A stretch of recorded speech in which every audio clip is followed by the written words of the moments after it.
को मध्य प्रदेश की 3 सीटों पर राज्यसभा चुनाव होने हैं। बीजेपी और कांग्रेस ने लंच और डिनर डिप्लोमेसी के जरिए अपने विधायकों को एकजुट करने की रणनीति बनाई है।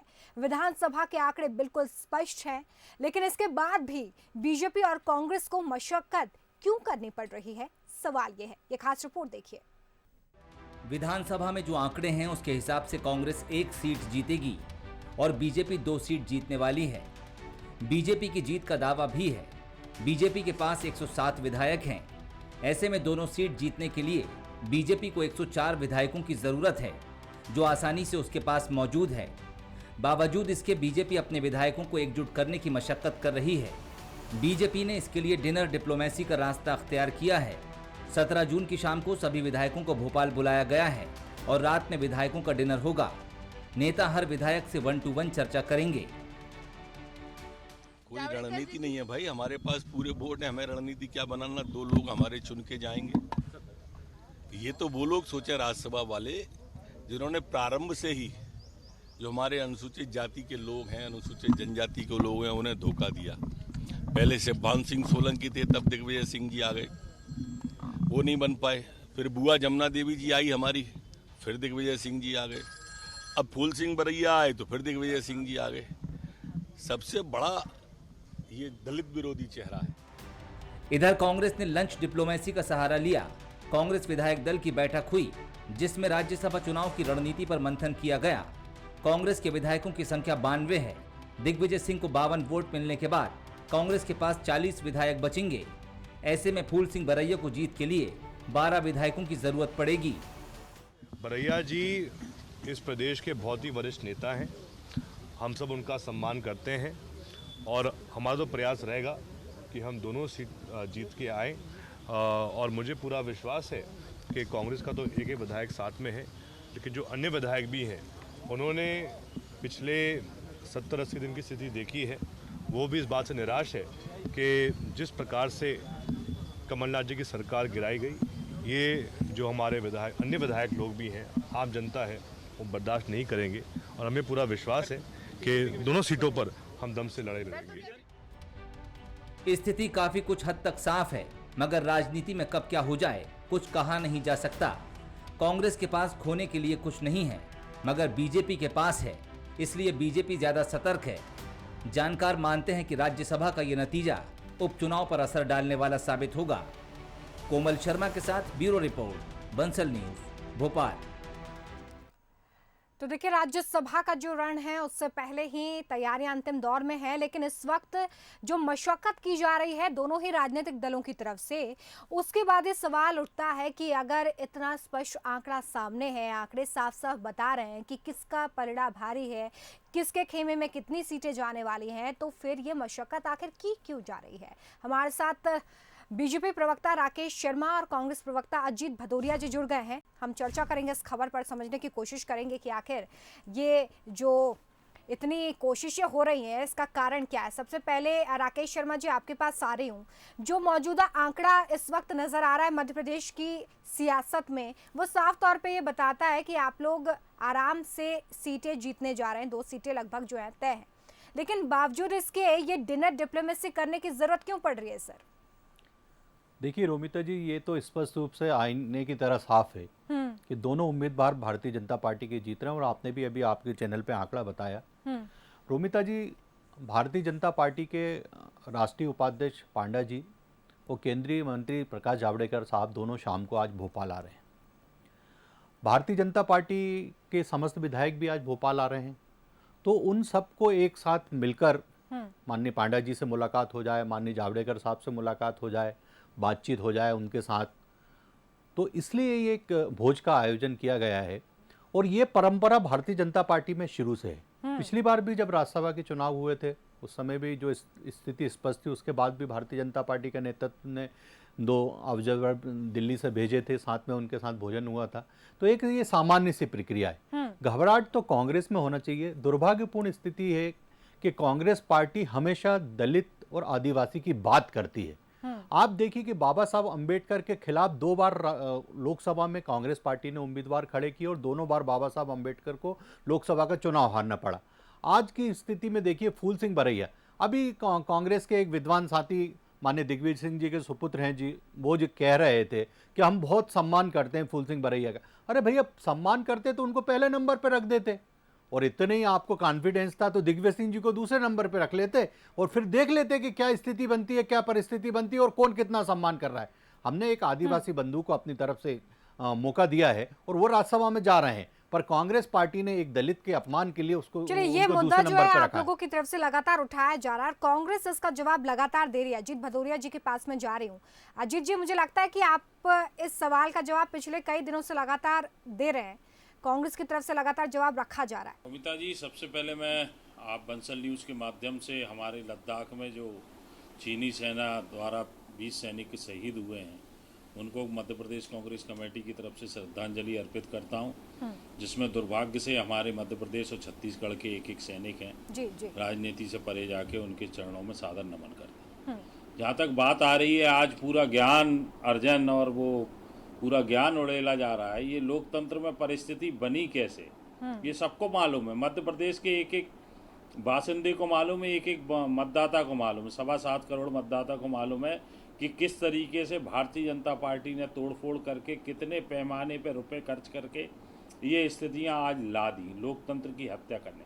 जहाँ तक बात फूल सिंह बरैया जी के प्रति इन लोगों का आज इतना प्रेम उमड़ रहा है, आप थोड़ा इतिहास के पीछे जाइए, देखिए इतिहास में उठा के कि फूल सिंह बरैया जी को ये भारतीय जनता पार्टी के लोग झूठे आश्वासन दे के भारतीय जनता पार्टी में लाए थे, परंतु फूल सिंह बरैया जी की बुद्धिमत्ता को मैं प्रणाम करता हूं कि उन्होंने 15 दिन में ही इनकी चालाकियों को समझ लिया और वो वापस कांग्रेस में आ गए। ये स्थितियां निर्मित रही थी फूल सिंह बरैया जी के साथ इन्होंने भारतीय जनता। और ये बात कर रहे हैं अनुसूचित जाति या आदिवासी भाई बहनों के बारे में, एक लंबी फेहरिस्त है किस तरीके से नेतृत्व को खत्म किया जाता है आदिवासी और अनुसूचित जाति जनजाति के नेतृत्व को भारतीय जनता पार्टी में सबको पता है। आज सर्वोच्च दोनों पदों पर कौन कौन लोग विद्वान है ये पूरे प्रदेश को और देश को मालूम। ठीक है, तो सवाल के साथ मैं जाऊंगी, लेकिन अजीत आपको भदौरिया ये जी, यहाँ पर एक देखना इम्पोर्टेंट सवाल ये भी खड़ा होता है कि जो आंकड़ा भी नजर आ रहा है उसके बाद ये भी बिल्कुल तय है कि कांग्रेस के पास एक सीट जाने वाली है,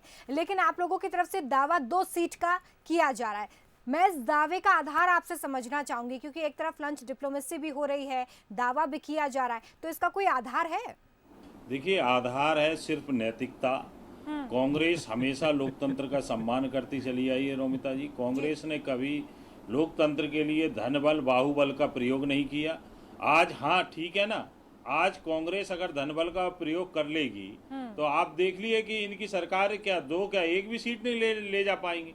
आज भारतीय जनता पार्टी के पास इतने स्तर का असंतोष पनपा हुआ है कि पिछले 3 महीने में ये लोग अपने मंत्रिमंडल का विस्तार नहीं कर पा रहे। अजीत जी, मैं ये पूछ रही हूँ, अजीत जी, मेरा सवाल ये है आपसे, अजीत जी, मैं ये सवाल पूछ रही हूँ कि 2 सीटें जीतने का जो दावा किया जा रहा है, इसके पीछे क्या आधार है? क्या जो अन्य बीएसपी एसपी या निर्दलीय उनसे भी कोई बातचीत चल रही है क्या? देखिए, सब लोग पिछले 3 माह में सब लोग स्थिति भारतीय जनता पार्टी की समझ चुके हैं, चाहे वो निर्दलीय हो, बसपा हो या सपा के साथी हो। जो लोग हो, जिन लोगों में थोड़ी सी भी जनप्रतिनिधियों में नैतिकता है और जो इनके झूठे आश्वासन, जैसे अभी हमारी बहुजन समाज पार्टी की विधायिका बहन ने भी अभी कुछ दिन पहले स्पष्ट किया था, आप लोगों के माध्यम से मेरे को सुनने में आया कि भारतीय जनता पार्टी के हर नेता ने उन्हें मंत्री बनाने का आश्वासन दिया था।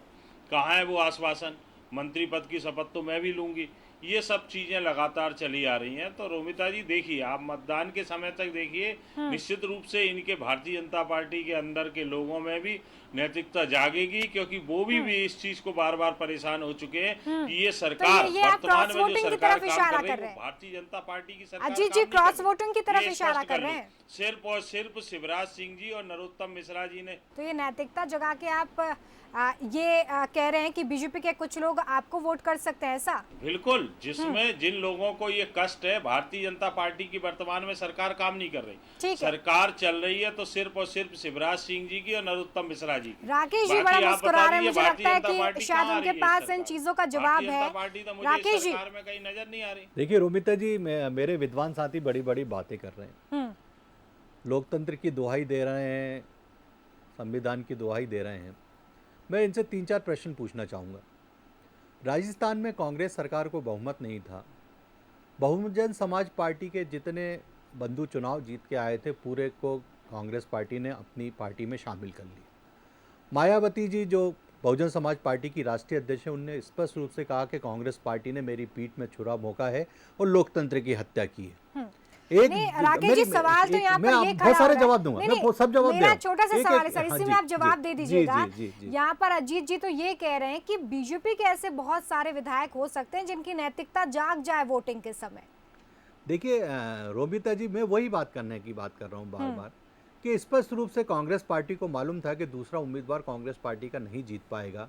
उसके बाद भी फूल सिंह बरैया जी का अपमान करने के लिए उनको दूसरा उम्मीदवार बनाना है। अगर आपको इतना ही कॉन्फिडेंस था तो पहला उम्मीदवार फूल सिंह बरैया जी को बना देते, दिग्विजय सिंह जी को दूसरा।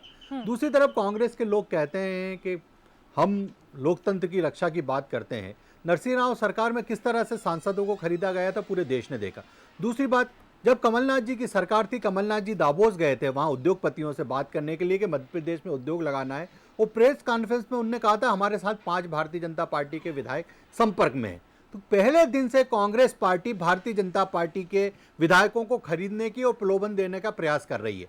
ये स्पष्ट रूप से यहाँ चैनल पर बैठकर कह रहे हैं कि अब बहुत सारे भारतीय जनता पार्टी के लोग हमारे साथ आ जाएंगे और हम खरीदने पे उतर आएंगे तो हम तो दोनों सीटें जीत जाएंगे। एक भी नहीं जीतने पड़ेंगे। आपसे यहाँ पर कि ये बिल्कुल स्थिति साफ है। गलत बात। अजीत जी आऊंगी मैं आपके पास। देखिए, खरीदना शब्द और नैतिकता, रोमिता जी, खरीदना शब्द और नैतिकता एक बार में इस बहुत चैनल अंतर को है। दोबारा से सुनना, ये डिबेट रिपीट होती है। जब आपने स्पष्ट रूप से कहा है उसमें, भदौरिया साहब मेरी बात सुन लीजिए, आप अपनी बातों से मत मुकरिए। अभी आपने कहा था हम चाहेंगे तो दोनों सीटें जीत जाएंगे, भाजपा एक भी सीट नहीं जीत पाएगी, तो कैसे चाहोगे वो भी बता दो ना भैया, वो भी बता दीजिए। रोमिता जी, वो भी स्पष्ट कर आप दीजिए। इसको नहीं, नैतिकता शब्द का मैंने उपयोग किया। अरे भाई, 3 बार आप बुला रहे हो भोपाल शपथ लेने के नाम पे। नहीं लेकिन अजीत जी आपने ये शब्द जरूर कहे, मैं भी बहुत ध्यान से आप लोगों की बात सुनती हूँ। आपने ये जरूर कहा कि अगर बीजेपी की तरह खरीद फरोख्त हम करें तो हम भी 2 सीटें ला सकते हैं, हम भी 2 सीटें जीत सकते हैं। आप मेरी बात का समर्थन कर रही हैं। नहीं सर, मैं समर्थन नहीं कर रही हूँ, मैं वही बातें बता रही हूँ जो अजीत भदौरिया जी ने जी, कही। मैं भी यही बात कह रहा हूँ। ये चैनल पे आप दोबारा सुन लीजिए। हम इस चीज का ये उसकी आगे की लाइन सुनिए, आगे की लाइन सुनिए आप उसकी। परंतु मैंने कहा यदि हम बीजेपी की तरह करेंगे तो बीजेपी की तरह यदि हम करेंगे, मेरा एक हाथ जोड़ के आपके चैनल पे निवेदन है। ठीक है रोमिता जी, अजीत जी मेरी एक बात बोलने दीजिए। राकेश जी, मेरा एक छोटा सा सवाल है, पहले वो सुन लीजिए। जी, जिस तरीके से अभी कांग्रेस के उम्मीदवार जैसे आए थे उसके बाद बिल्कुल ये स्पष्ट था कि फर्स्ट प्रेफरेंस पर दिग्विजय सिंह होंगे और फूल सिंह बरैया सेकंड प्रेफरेंस पर होंगे, और ये कांग्रेस का अंदरूनी मामला भी है कि वो किससे रखना चाहती है। अगर दिग्विजय सिंह के लिए हम बात करें तो उनका लगभग जीतना तय भी है क्योंकि इतना संख्या बल कांग्रेस के पास है, लेकिन राजनीतिक दल होने के नाते हमेशा राजनीतिक दल नफा नुकसान देखकर चलते हैं, भापकर चलते हैं। तो ये मुद्दा बार बार उठाना कि फर्स्ट प्रेफरेंस पर इससे रखना चाहिए, सेकंड प्रेफरेंस पर ये नेता होना चाहिए, इससे बीजेपी को क्या फायदा होने वाला है सर? देखिए, कांग्रेस का असली चेहरा जनता के सामने आना चाहिए। कांग्रेस पार्टी बड़ी बड़ी बातें करती है और दूसरों के ऊपर कीचड़ उछालने का प्रयास करती है, पर कांग्रेस ये क्यों नहीं बताती कि 1.5 साल की सरकार में कमलनाथ जी मुख्यमंत्री थे और कमलनाथ जी अध्यक्ष, 1.5 साल में एक अध्यक्ष नहीं मिल पाया। बाला बच्चन का रोज नाम चलता था पर वो एक आदिवासी नेता थे, इसलिए उनको अध्यक्ष नहीं बनाया। मुझे उससे कोई मतलब नहीं। अभी आप बताइए कि 2.5-3 महीने की जब सरकार निकल गई है, नेता प्रतिपक्ष का नाम क्यों नहीं तय कर पा रहे हैं? आज आप बार बार भारतीय जनता पार्टी से प्रश्न करते हैं, पहले अपनी गरिमा में तो झांक के देखिए कि नेता प्रतिपक्ष किसको बनाएंगे और कब बनाएंगे। और आज की स्थिति में कमलनाथ जी जब मुख्यमंत्री के रूप में कार्यकाल पूरा कर चुके, किसी दूसरे को अध्यक्ष बना के देख लीजिए अगर आप में दम है। पर ये तो क्या है, सामंतवादी पार्टी है, दिग्विजय सिंह जैसे राजा और कमलनाथ जैसे उद्योगपतियों की पार्टी है। यहाँ ना दलितों की जरूरत है ना आदिवासियों की जरूरत है, इसलिए हम बार बार ये प्रश्न खड़ा कर रहे हैं कि इतना समय बीत जाने के बाद भी आप लोग मंत्रिमंडल विस्तार नहीं कर पा रहे। सवाल तो दोनों तरफ से है सर, अगर जितने सवाल आप खड़े कर रहे हैं उतने ही सवाल कांग्रेस भी खड़े कर रही है। भारतीय जनता पार्टी में प्रदेश अध्यक्ष भी है जी, जब हम विपक्ष में थे तो मैंने तो मंत्रिमंडल विस्तार का कहा जो कांग्रेस लेकर आ तो कांग्रेस से प्रश्न खड़ा कर रहे हैं ना, कांग्रेस क्यों नहीं कर पाती है? आप क्या समझते हैं कांग्रेस को बार बार इस मुद्दे को उठाने से क्या फायदा होने वाला है, किससे फायदा होने वाला है? देखिए, किसी को फायदा नहीं, देश की जनता को, मध्य प्रदेश के आदिवासी और दलित बंधुओं को मालूम चलना चाहिए कि कांग्रेस किस तरह से उनका शोषण करती रही है पिछले 70 वर्ष में। आज तक क्या दिया उनको?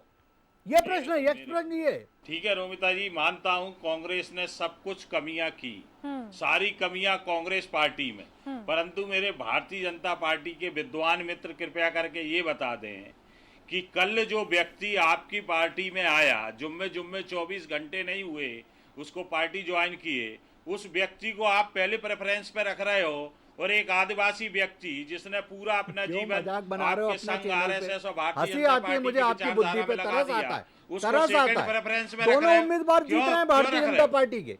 क्यों? अगर आपकी नहीं बुद्धि जीत पे रहे होते मुझे तो फिर तरस ये आता है। प्रश्न यक्ष हो जाता। क्यों?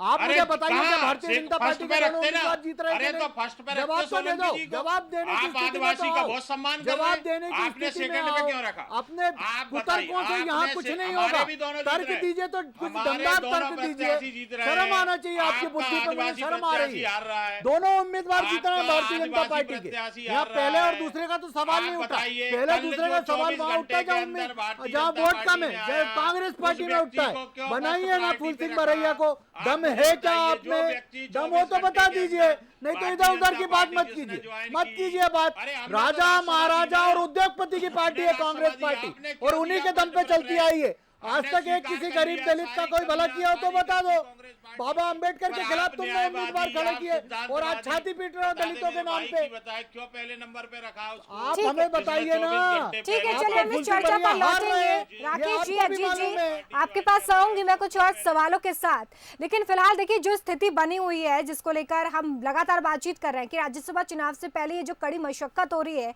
इसका फायदा कैसे होने वाला है और क्यों की जा रही है। हमारे साथ विशेष संवाददाता जुगल किशोर शर्मा भी जुड़े हुए हैं।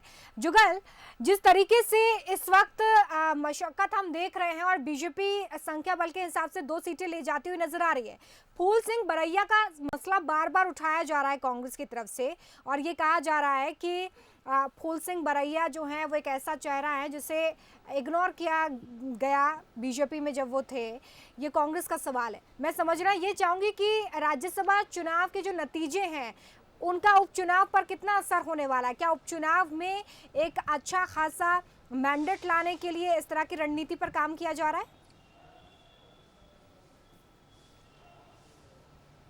देखिए रोमिता, कोई भी राजनीतिक घटनाक्रम होता है, उस राजनीतिक घटनाक्रम का असर हमें लंबे समय तक देखने को मिलता है। निश्चित रूप से राज्यसभा में जब ये दोनों सीटें बीजेपी जीत जाएगी तो एक तो पहला पक्ष तो ये मजबूत होगा कि ज्योतिरादित्य सिंधिया को बीजेपी में लाए, वादा पूरा किया और उनको केंद्र की राजनीति और राज्यसभा के रास्ते बीजेपी में एक समुचित स्थान मिला।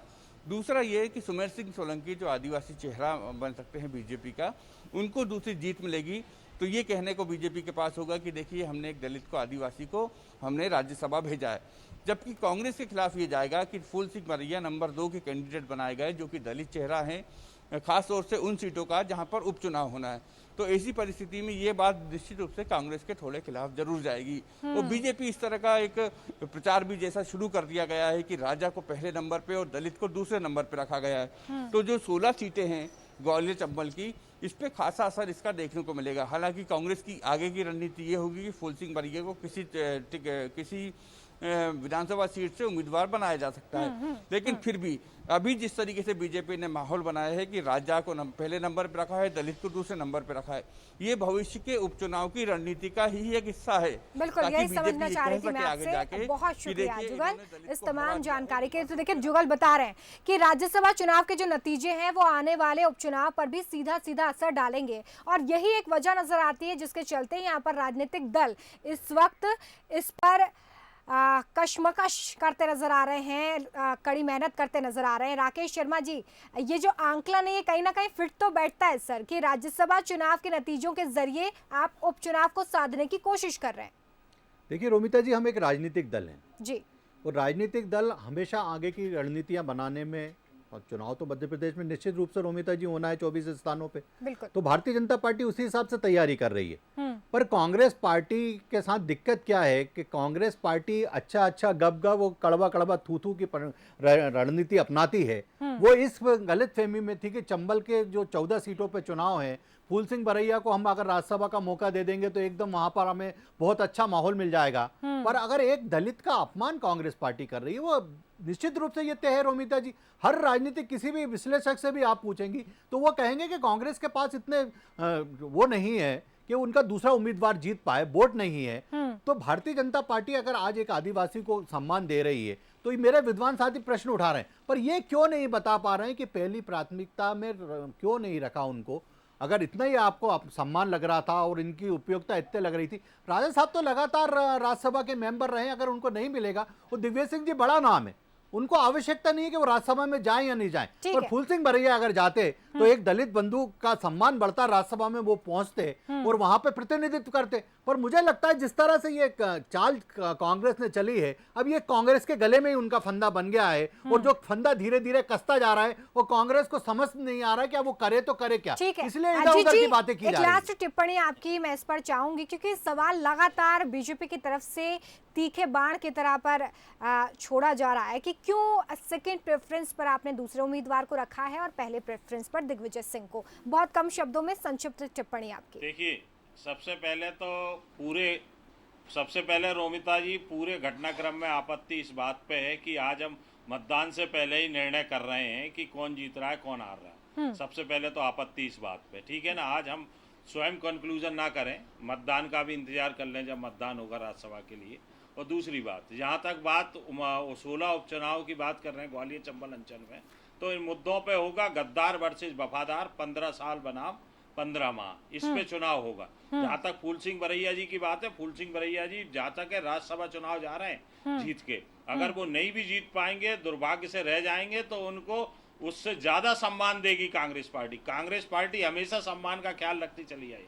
मैं तो भारतीय जनता पार्टी के मित्रों से ये पूछ रहा हूँ, रोमिता जी आप भी पूछिए कि जो 24 घंटे पहले पार्टी में आया उस व्यक्ति को क्यों फर्स्ट प्रायोरिटी दी, सेकंड प्रायोरिटी पे आदिवासी क्यों रखा, जिसने जीवन भर भारतीय जनता पार्टी की रीति नीति का प्रचार प्रसार किया, उस व्यक्ति आदिवासी व्यक्ति को भारतीय जनता पार्टी ने राज्यसभा चुनाव में दूसरे नंबर पर यही सवाल तो बीजेपी आपकी तरफ छोड़ रही है सर कि क्यों दिग्विजय सिंह पहली प्रेफरेंस पर है, लेकिन शायद राजनीतिक दलों के पास इसका जवाब ही नहीं है। इसका जवाब ही नहीं है कि क्यों उनकी ये रणनीति आगे आ रही है, इसका जवाब नहीं है, लेकिन एक दूसरे पर सवाल जरूर छोड़े जा रहे हैं। चलिए हम इस पर बातचीत यहीं पर रोकेंगे, कुछ और मुद्दे हैं जिन पर हम आगे बातचीत करने वाले हैं, तो लौटूंगे आपके पास। तो ग्वालियर चंबल से जुड़ी सियासत पर अब हम बातचीत करने वाले हैं। ग्वालियर चंबल से जुड़ी सियासत की जो खबर है उस पर हम बातचीत करेंगे। तो यहाँ पर एक छोटे से ब्रेक के लिए रुक रहे हैं, लेकिन ब्रेक के बाद हम बात करेंगे ग्वालियर चंबल की सियासत से जुड़ी खबर पर।